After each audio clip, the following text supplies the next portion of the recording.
Hello, dear learners. So, in this video, we are going to start a series in which we are going to solve the previous year questions of HTET PGT Commerce. So, here in this video, I brought for you HTET PGT Commerce 2016 question papers with detailed solutions. So, let us start the video. Question number 1 है commission received क्या होता है? Real account, nominal account, personal account या कोई liability?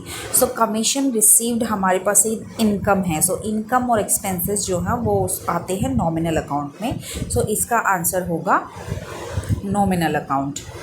Next one हम देखते हैं कि रियल अकाउंट होता क्या है. हम रिवाइज कर लेते हैं कि ये जो टॉपिक है वो आपको पता होगा कि 11th स्टैंडर्ड में हम पढ़ते हैं. Okay, so let us revise this topic. Real account और permanent account is a general ledger account that does not close at the end of a period. Close नहीं होता है at the end of the period पे और at the end of the accounting year. Instead of closing real account stay open. खुले रहते हैं real account.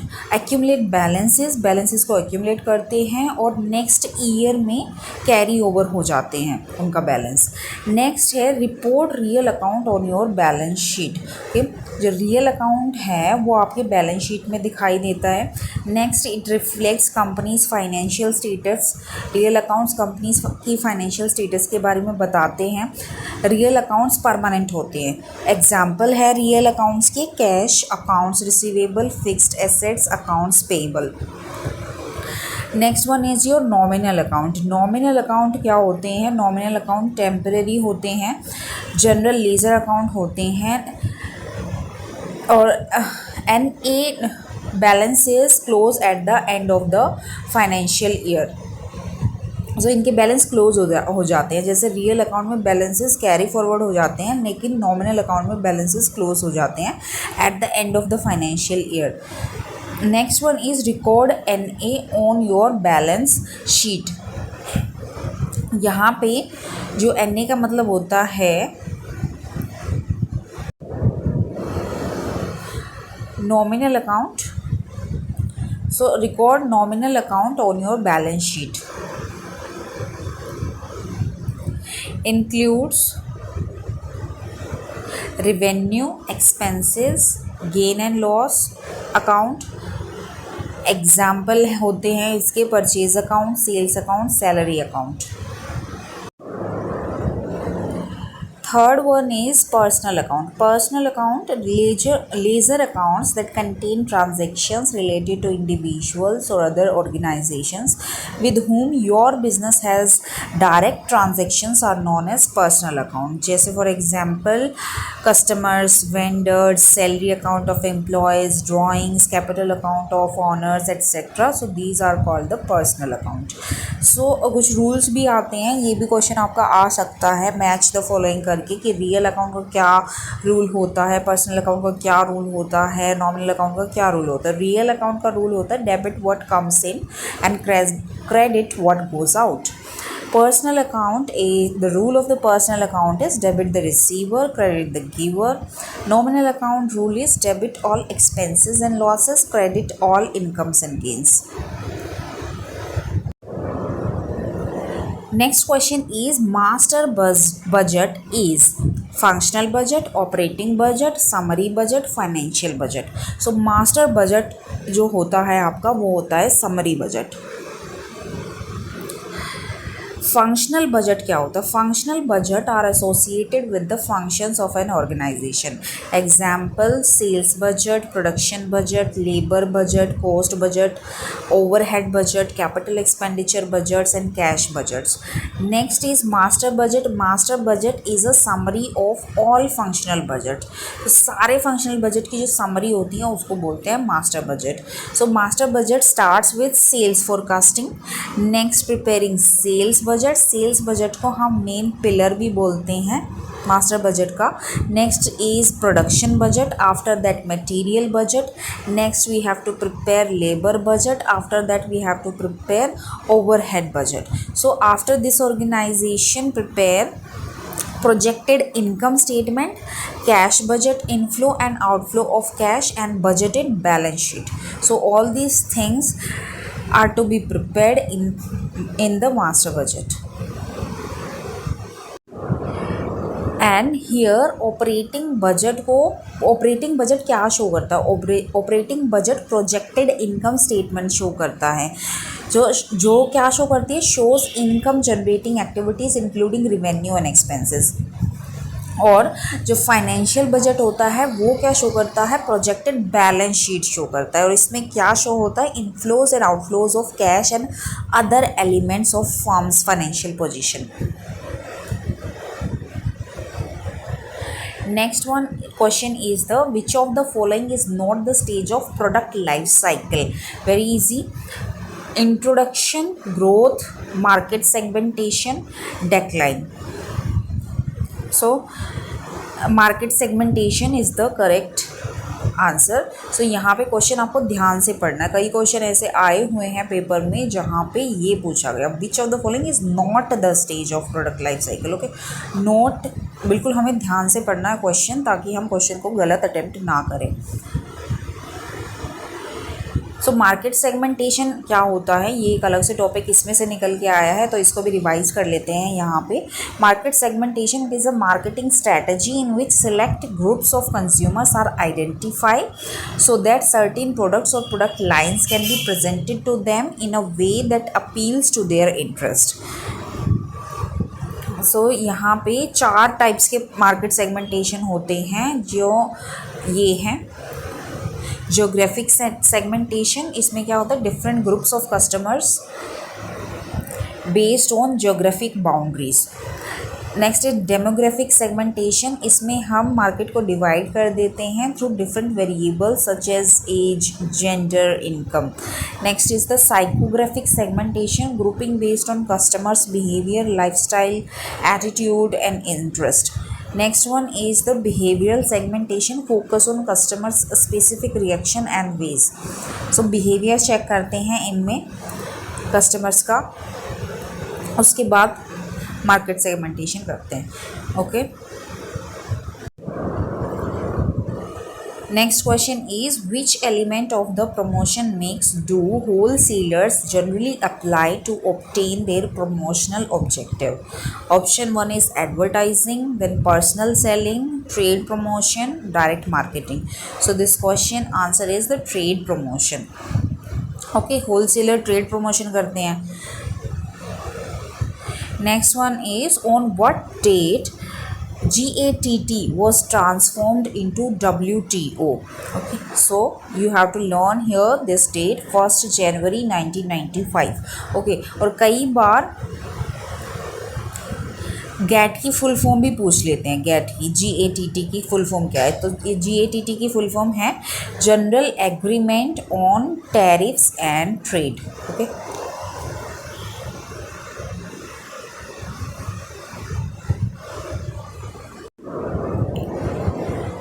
next question, X and Y shares profits in the ratio of 3:2. Z was admitted as partner who sets 1/5 share. New profit sharing ratio if Z acquires 3/20 from X and 2/20 from Y would be.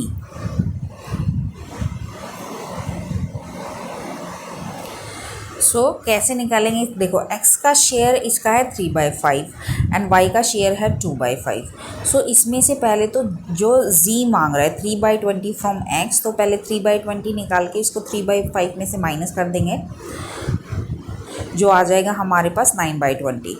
फिर उसके बाद y से वो मांग रहा है 1/20 share, तो 1/20 minus कर देंगे, जो आ जाएगा 7/20। और जो z का शेयर है वो 1/5 है। सो 1/5 को जब हम डिनोमिनेटर में कन्वर्ट करेंगे 20 में, सो वो आ जाएगा 4/20। सो 9/20, 7/20, 4/20। So here you will get the new ratio which will be 9:7:4. Next question is ISI is the quality certification mark used in case of. So ISI आपने मार्क देखा होगा, सो वो कहाँ पे किस केस में हम यूज़ करते हैं, किसके लिए वो क्वालिटी सर्टिफिकेशन मार्क होता है। सो क्या वो ब्यूटी प्रोडक्ट्स के लिए होता है, या इलेक्ट्रिक इक्विपमेंट्स के लिए, या फूड प्रोडक्ट्स के लिए, या ऑटोमोबाइल के लिए। सो वो होता है इलेक्ट्रिक इक्विपमेंट्स के लिए।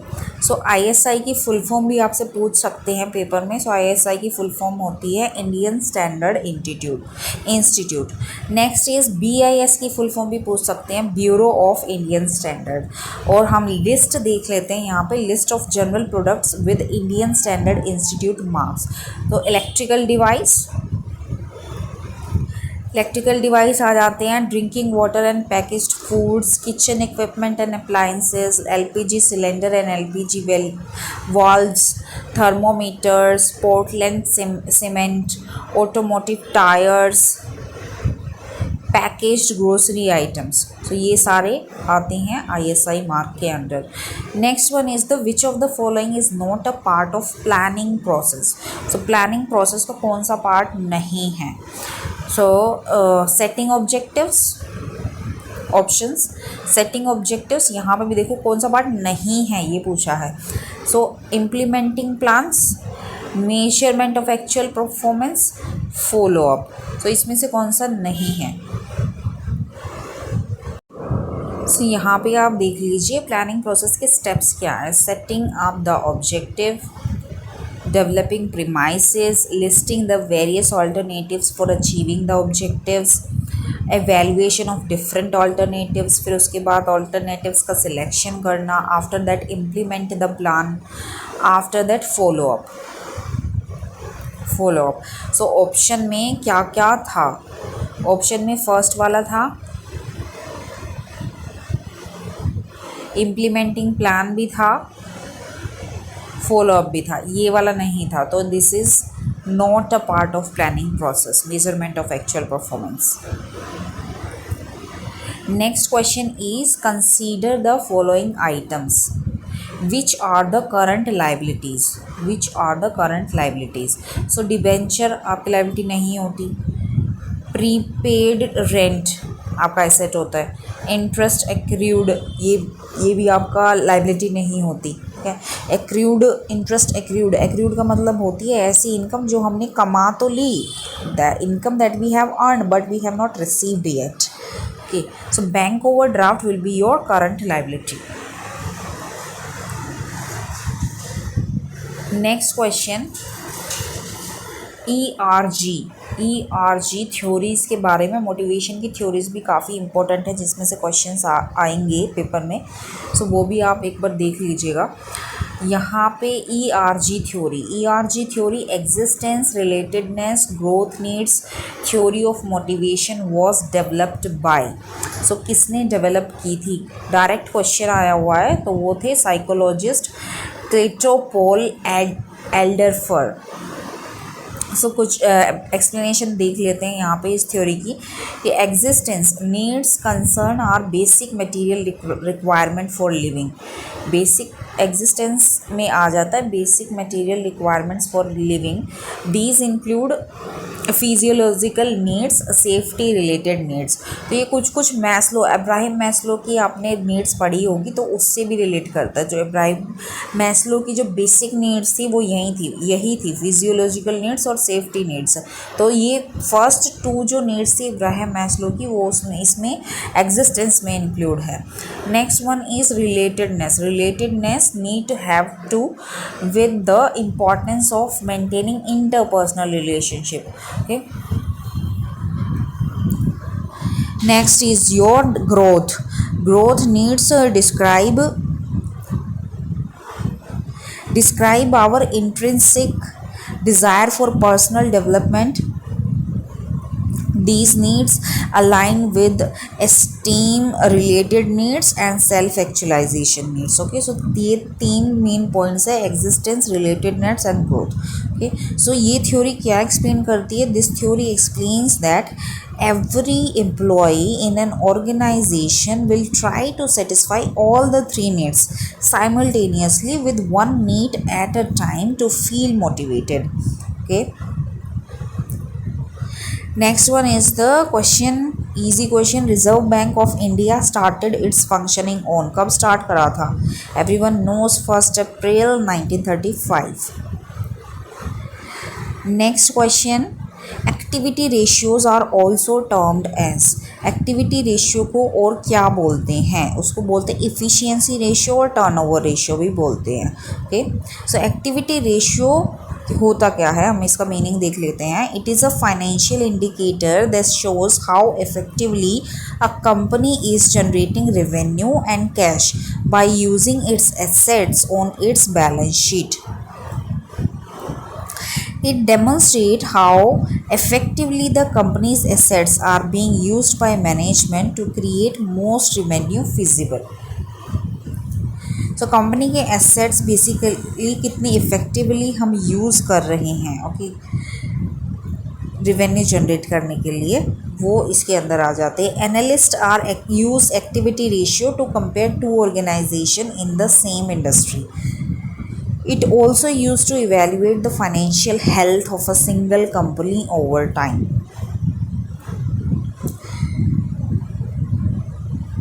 Next question.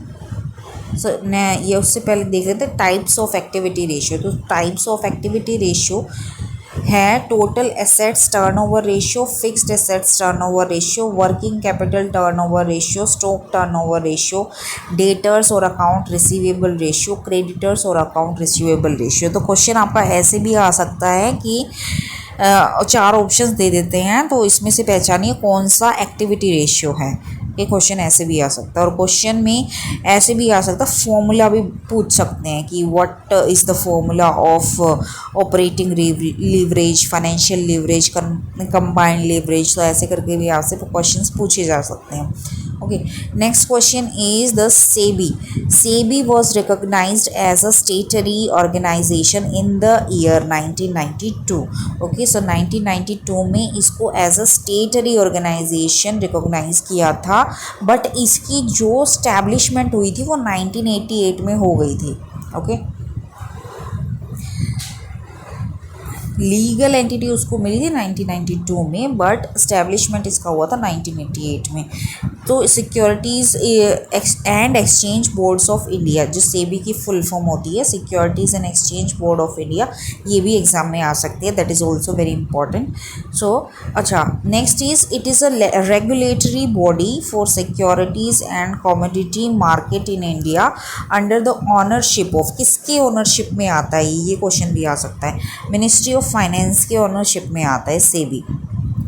Next one, it was establish on 12 April 1988. See, now only I told you, as an executive body, and was given statutory powers on 30th January 1992 through the SEBI Act 1992. Okay, so ये questions आपके आ सकते हैं कि SEBI executive body, as an executive body कब establish हुआ था। Okay, as an statutory body कब इस्टेब्लिश हुआ था। Okay, so don't get confuse, be clear with all the questions and topics. Next question is the higher debt equity ratio result in. Okay, higher debt equity ratio, अगर debt equity ratio ज़्यादा है तो उसका क्या मतलब होता है? क्या उसका मतलब लोअर फाइनेंशियल रिस्क होता है, या higher degree of operating risk होता है, या higher degree of financial risk होता है, या हायर ईपीएस होता है। ओके, सो उसका मतलब होता है higher degree of financial risk. Okay, higher debt equity ratio का मतलब हो जाता है कि हमने डेट ज़्यादा ले रखा है, ओके, और हमारी इक्विटी कम है। अगर हमने डेट ज़्यादा ले लिया तो क्या होगा, हमारे पास फाइनेंशियल रिस्क ज़्यादा हो जाएगा, क्योंकि डेट में हम पैसा लेंगे किसी से, लोन वगैरह लेंगे, तो हमें पर्टिकुलर पेमेंट हमें करनी पड़ेगी टाइम टू टाइम। ओके, अगर हमने वो पर्टिकुलर पेमेंट नहीं करी तो हम लॉस में चले जाएंगे, और क्या पता बिजनेस में प्रॉफिट नहीं हो, लॉस हो जाए, तो हम कैसे उसको जो डेट हम ले रखा है उसको कैसे रीपे करेंगे। तो that's why we will get the higher degree of financial risk. So higher debt equity ratio में क्या होता है, बैंक लोन्स जो क्रेडिटर फाइनेंसिंग होती है वो ज़्यादा होती है इन्वेस्टर फाइनेंसिंग से। Okay, so and higher use of debt increase the fixed financial charges. ज़्यादा हम डेट इंक्रीज कर लेते हैं तो फिक्स्ड फाइनेंशियल चार्जेस हमारे पास इंक्रीज हो जाते हैं। Next is the share can be forfeited. Very easy question. For non-payment of call money, yes. For non-payment of call money, only share can be forfeited. To failure to attend meeting, no. For failure to repay the loan of the bank, no. For which shares are pledged as a security, no. So for non-payment of call money only, we can forfeit the shares. Next question is, if opening capital is rupees 60,000, drawings 5,000, capital introduced during the period 10,000, closing capital 90,000, the value of profit earned during the period will be, okay. सो इसमें कुछ नहीं करना, एक आप ऐसे account बना लीजिए, वहाँ पे आप देख लीजिए कहाँ पे ड्राइंग्स माइनस होती हैं। ओपनिंग कैपिटल यहाँ पे आ गई, कैपिटल इंट्रोड्यूस हुआ तो यहाँ पे 70,000 है, क्लोजिंग कैपिटल 90,000 है, तो 95,000 इधर टोटल हो गया। तो 95,000 में से 70,000 माइनस करेंगे तो 25,000 जो आपकी बैलेंसिंग फिगर होगी वो आपका प्रॉफिट हो जाएगा। Okay, next question is the dash are the obligations or debts that an enterprise has to pay at some time in the future. So liabilities are your obligation or debts that an enterprise has to pay at some time in the future. Okay, next one is a non-profit organization does not prepare income and expenditure account. No, they prepare income and expenditure account. Receipts and payments account, yes, they prepare receipts and payments account. So यहाँ पे भी देखो क्या आया हुआ है, not. So a non-profit organization does not prepare. Okay, तो ध्यान से क्वेश्चन पढ़ना है। Next one is profit and loss account. ये तो ये प्रॉफिट एंड लॉस अकाउंट वो नॉन प्रॉफिट ऑर्गेनाइजेशन नहीं बनाते हैं, वो सिर्फ ये 3 अकाउंट बनाते हैं, income and expenditure account, receipts and payments account और बैलेंस शीट। ये प्रॉफिट एंड लॉस नहीं बनाते हैं। Next question is, public enterprises are defined as. Public enterprises are defined as. So these are defined as an organization owned and managed by public authorities for definite set of public purposes. Next question is, if the share of rupees 10 on which rupees 8 is called up and 6 is paid is forfeited, state with what amount the share capital account will be debited. So share capital amount किससे debit होगा? Okay, जैसे rupees 10 हमने subscription के लिए भेजे हैं, लेकिन सिर्फ 8 के लिए ही हमें कॉल्ड अप 8 के लिए ही कॉल्ड अप हुआ है। ओके, सो शेयर कैपिटल अकाउंट में कितना अमाउंट जाएगा? सो शेयर कैपिटल अकाउंट में रुपीज़ 8 जाएगा। ओके,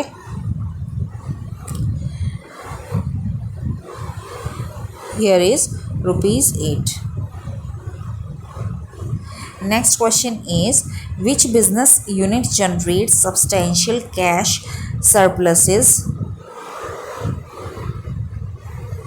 ये अच्छा क्वेश्चन है, विच ये यूजी से नेट में भी बहुत बार आ चुका है ये वाला क्वेश्चन इससे रिलेटेड।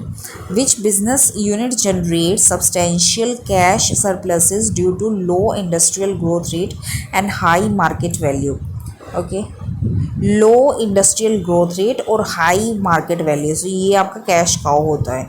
ओके, सो देख लेते हैं इसको डिटेल में। ये वाला आप देख लीजिए चार्ट।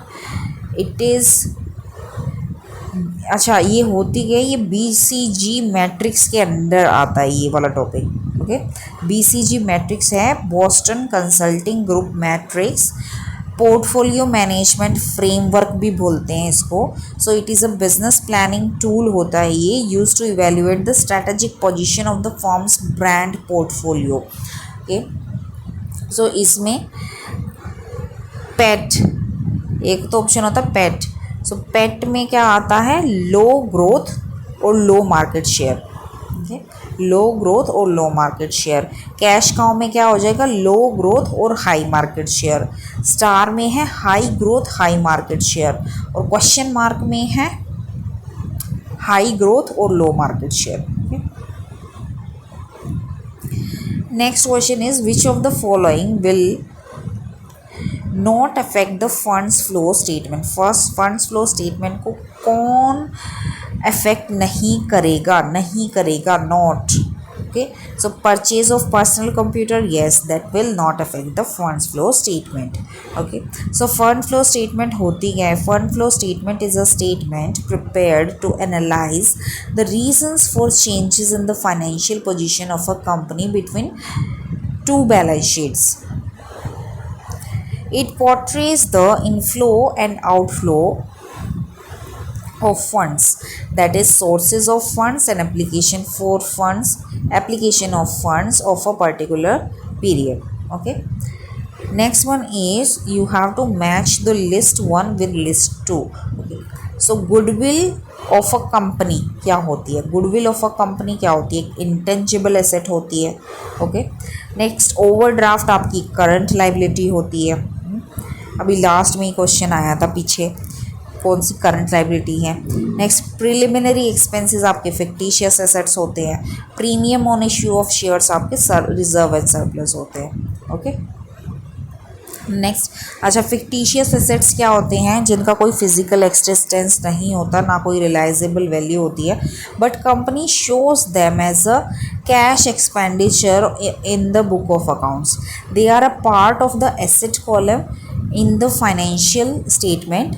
बैलेंस शीट में हम इनको दिखाते हैं एसेट्स कॉलम में under the head of miscellaneous expenditure. तो ये भी क्वेश्चन आ सकता है, यहाँ से बन सकता है आपका कि जो फिक्टिशियस एसेट्स हैं वो बैलेंस शीट में किस हेड के अंडर आते हैं, तो वो अंडर आते हैं मिसलेनियस एक्सपेंडिचर के अंडर।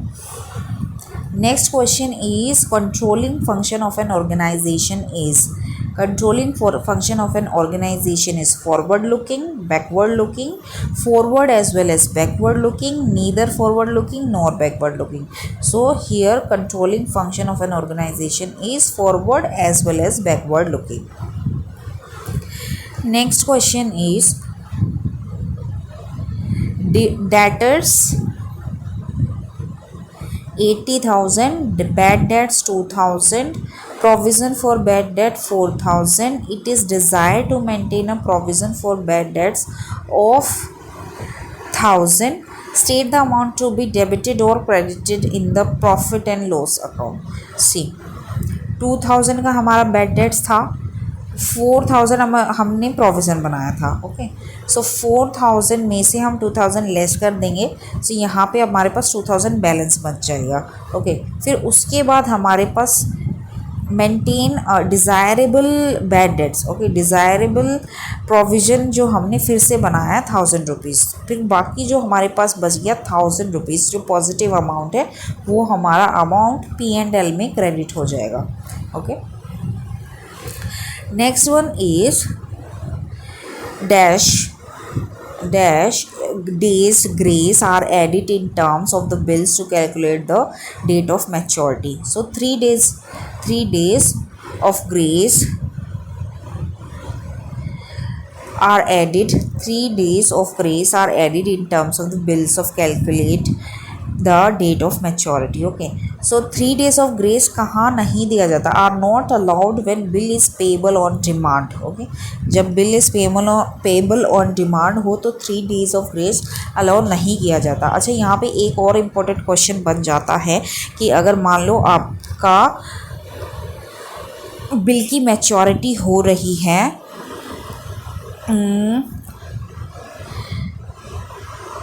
23 जनवरी को। ओके, 23 जनवरी को आपकी बिल की मैच्योरिटी हो रही है और उसमें 3 डेज़ ग्रेस के ऐड कर देंगे, तो यहाँ पे 26 जनवरी को आपको बिल पे करना। बट 26 जनवरी तो नेशनल हॉलीडे है, तो आप बिल पे कब करोगे? ओके, सो आप बिल पे करोगे 25 को। ओके, सो ये ऐसे भी क्वेश्चन आते हैं एग्ज़ाम में, बहुत बार आ चुके हैं। So I hope this is clear to you. Next one is the goal of financial management is to, ये तो easy है. Goal of financial management is to maximize the wealth of equity shareholders. Okay? This one. Next question is, on admission of a new partner, increase in the value of assets is debited to asset account. Okay. So question बहुत ज़्यादा deep question, जो basic question हैं वो वाले question आपके आए हुए हैं. So, जो भी आप टॉपिक पढ़ते हो उसमें अपने बेसिक्स क्लियर करके रखना. Next question is, dash is a process of entering the leisure the information given in the journal. तो इसको posting बोलते हैं. Next one is, grouping of activities on the basis of product line is a part of divisional organization. Okay. Product lines की जब हम grouping कर देते हैं तो उसको किसका पार्ट बोलते हैं? उसको बोलते हैं डिविजनल ऑर्गेनाइजेशन. डिविजन्स बना देते हैं हम अलग अलग. सो इसको प्रोडक्ट डिपार्टमेंटलाइजेशन भी बोलते हैं. Next one is, which of the following statement is true? Okay, so bill of exchange कौन ड्रॉन करता है? Bill of exchange is drawn by the creditor. 3 parties होती हैं इसमें, ड्रॉवर, ड्रॉई और पेई.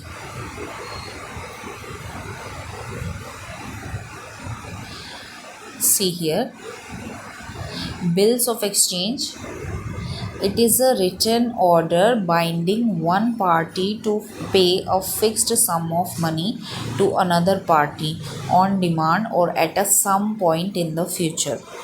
So ड्रॉई जो होता है वो सम पे करता है, पेई जो है वो रिसीव करता है, ड्रॉवर जो होता है वो ओब्लाइजेस द ड्रॉई टू पे द पेई.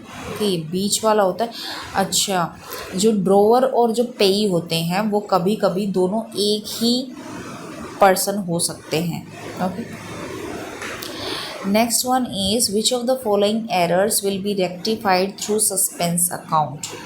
ये भी सी सस्पेंस अकाउंट. एरर्स को रेक्टिफाई करने के लिए इनमें से कौन सी ट्रांजैक्शन के लिए सस्पेंस अकाउंट बना सकते हैं? Sales return book under cost by ₹1000. Okay, this is the answer of this question. Next one, suspense account क्या होता है? Suspense account is an account use to temporarily store transactions for which there is uncertainty about where they should be recorded. Next question, the board of director of joint stock company is elected by? Simple question, it's elected by the shareholders. Next question, it's from business economics. Monopoly क्या होते हैं? Monopoly are the price maker के. Perfect competition में price taker होते हैं. Oligopoly में आपकी price rigidity होती है. मोनोपोलिस्टिक में आपके हेट्रोजीनियस प्रोडक्ट होते हैं. Okay. Next one is the, in India the commercial banks are given licence of operation by. So इनको ऑपरेशन लाइसेंस कौन देता है? Reserve bank of India. Next one is, which one is not the objective of bookkeeping? So bookkeeping का objective नहीं है. See here again the question came related with not the objective of bookkeeping. So to know the number of workers is not the objective of bookkeeping. Others are the objective of bookkeeping, to ascertain P&L, to ascertain financial position, to ascertain cash position. Next is, a measure of responsiveness of quantity demanded to changes in the price of a related good is known as cross elasticity.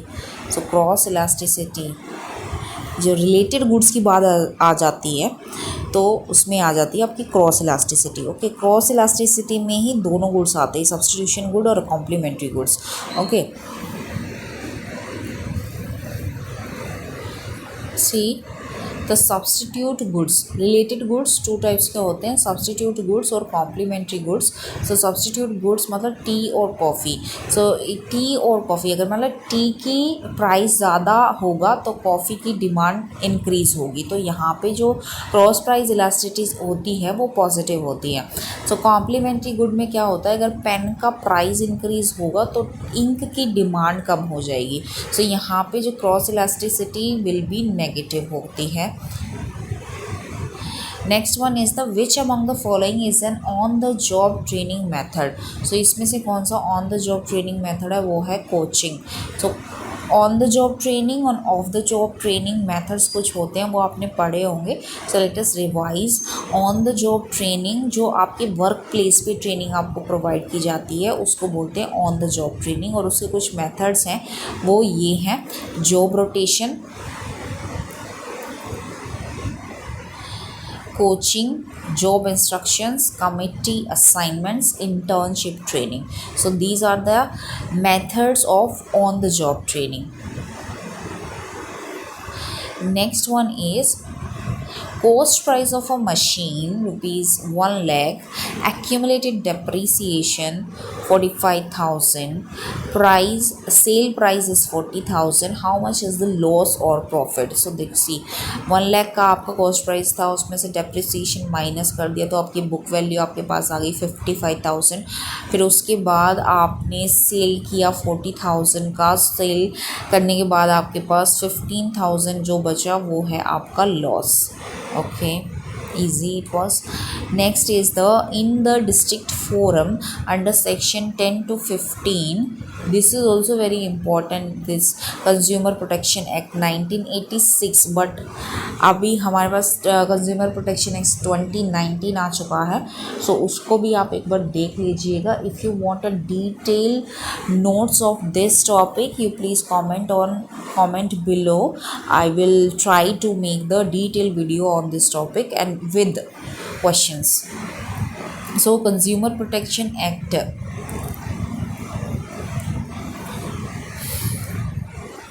who shall be the president? A person who is or has been or is qualified to become a district judge. So this person can be the president of the district forum according to the Consumer Protection Act 1986. Next one is which of the following does not characterizes business activity. So production of goods and services comes under business activity, presence of risk comes under business activities, sales or exchange of goods and service, this also comes under business activity. Then salary or wages, this is not characterizes business activity. Okay, next question is on receiving the return goods from the buyer, the seller sends credit note. Okay, जो seller send करेगा वो क्या send करेगा, credit note.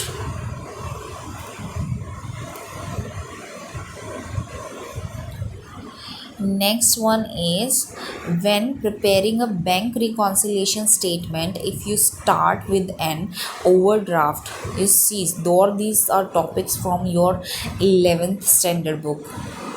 11th standard में हमने ये सब पढ़े हुए थे। सो BRS बैंक रिकॉन्सिलेशन स्टेटमेंट में अगर आप स्टार्ट करते हो with an overdraft as per passbook, then cheques deposited but not yet cleared are क्या होंगे, डिडक्ट होंगे। Next one is the contingency approach. Contingency approach to leadership was given by Fielder. Okay, so this is your direct question. Next one is, so as per this theory, an individual can be an effective leader in one circumstance and an ineffective leader in another one. Okay, so ये theory ये बोलती है कि आप हर किसी चीज़ को handle नहीं कर सकते हो। ओके, किसी चीज़ को आप वेरी इफेक्टिवली हैंडल कर लोगे, किसी चीज़ में आप इनइफेक्टिव तरीके से लीड करोगे। Which of the following is not a principle Which of the following is not a principle of management given by Taylor? Okay, so ये टेलर के प्रिंसिपल आए हुए हैं कई यूजीसी नेट का एग्ज़ाम या कोई और एग्ज़ाम जो होते हैं मोस्टली एब्रा ये उसके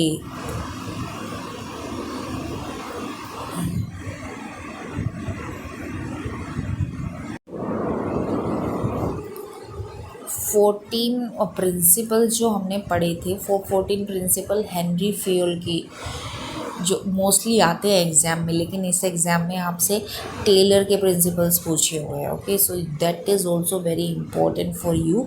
so read all these principles. Science, note rule of thumb. Next, functional foremanship. Next is maximum not restricted output. This is not a principle of management given by Taylor. Next is harmony not discord. Mental revolution. Cooperation not individualism. Development of each and every person to his or her greatest efficiency and prosperity. So functional foremanship क्या होती है? Functional foremanship, it is impossible for a single worker to be master in each and every aspect of production. So functional foremanship का मतलब क्या होता है? हर एक काम के लिए अलग अलग आपके पास इंस्ट्रक्टर होते हैं. ओके, ऐसा नहीं है, मल्टीटास्किंग नहीं होती. एक काम के लिए एक परफेक्ट पर्सन होगा, वो ही उस काम को करेगा. That is functional foremanship. Next one is, which of the following items is not shown under the heading reserves and surplus? So that is provision for the bad debts. तो फिर से note वाला क्वेश्चन आया हुआ है. Items is not shown under the heading of reserves and surplus, provision for bad debt. Next one is C, इसकी explanation देख लेते हैं यहाँ पे. When a reserve is created, it does not reduce the aggregate net profit, but a significant portion of divisible profit gets reduced.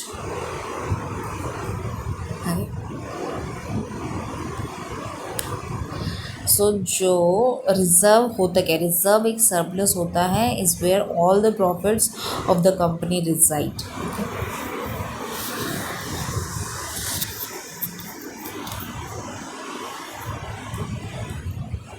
Profits में से कुछ जो प्रॉफिट है वो हम डिस्ट्रीब्यूट नहीं करते, कुछ कंपनी के पास ही रख लेते हैं. That is called reserve. Reserve and surplus कहाँ पे शो होता है? बैलेंस शीट में. ये भी क्वेश्चन आ सकता है आपका. So reserve and surplus will be shown under the heading of shareholders fund in the equity and liability side of the balance sheet. Okay, shareholders fund की heading के under आता है क्या? आपका reserve and surplus. Next one is, when a firm maintain a cash book, it need not maintain bank and cash account in the ledger. Okay, so cash book should always have the debit balance. ये भी question आ सकता है. Cash book का हमेशा कैसा balance होता है? Debit और क्रेडिट. सो उसका हमेशा डेबिट बैलेंस होता है. और जब हम कोई भी फर्म कैश बुक मेंटेन कर रही है तो उसको बैंक और कैश अकाउंट सेपरेटली बनाने की ज़रूरत नहीं होती है.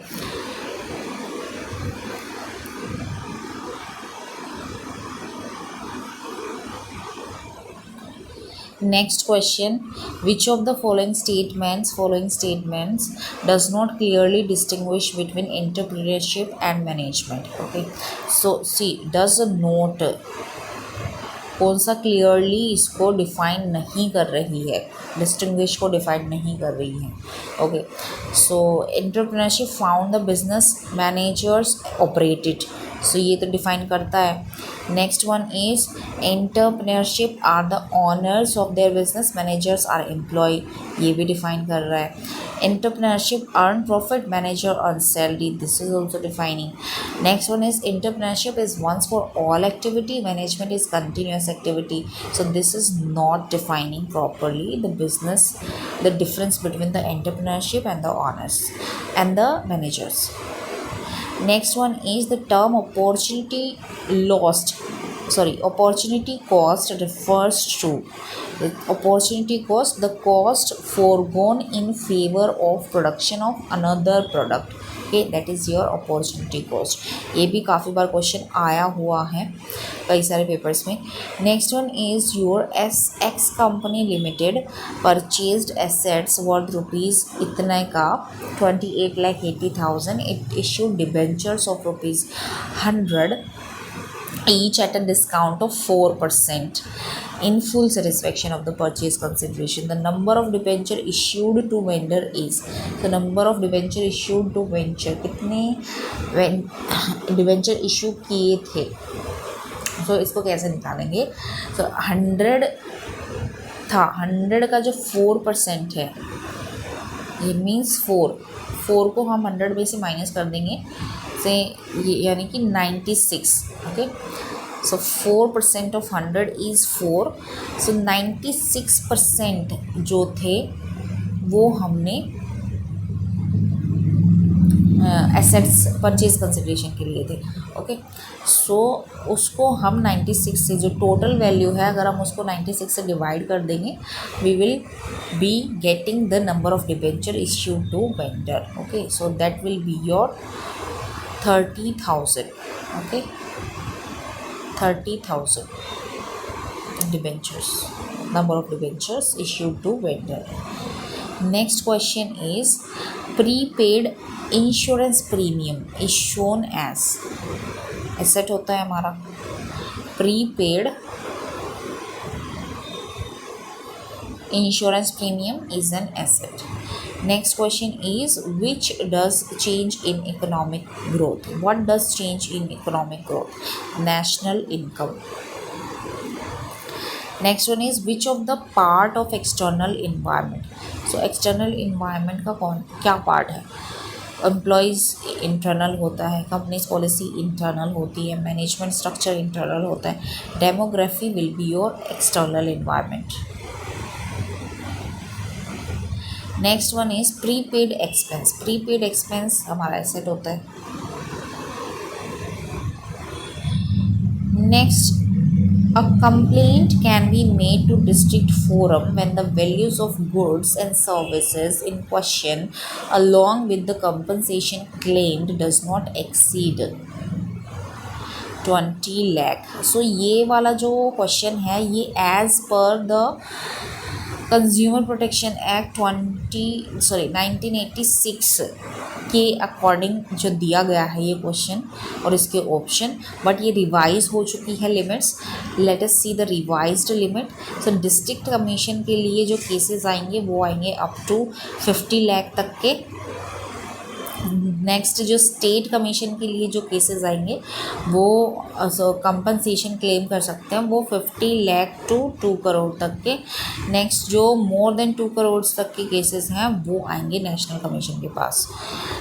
Next one, in India which of the following is prepared on the guidelines of accounting standard 3. Okay, so ये 11th स्टैंडर्ड से ही हम पढ़ रहे हैं. That will come in cash flow statement. Okay, but Indian accounting standards भी हैं वो भी अब इम्पॉर्टेंट हो चुके हैं तो वो भी आपको याद करने पड़ेंगे. तो उसमें पूछ सकते हैं इंडियन अकाउंटिंग स्टैंडर्ड में कैश फ्लो स्टेटमेंट कौन से अकाउंटिंग इंडियन अकाउंटिंग स्टैंडर्ड में आती है. वो अकाउंटेंट स्टैंडर्ड 7 में आती है. ओके, उसको कैसे लिखते हैं, ऐसे लिखते हैं ना, INDAS 7. That will come in cash flow statement. Next one is operating profit. Operating profit का फॉर्मूला क्या होता है, net profit plus non operating expenses minus non operating incomes. Okay, ये आपका हो जाएगा ऑपरेटिंग प्रॉफिट. ओके,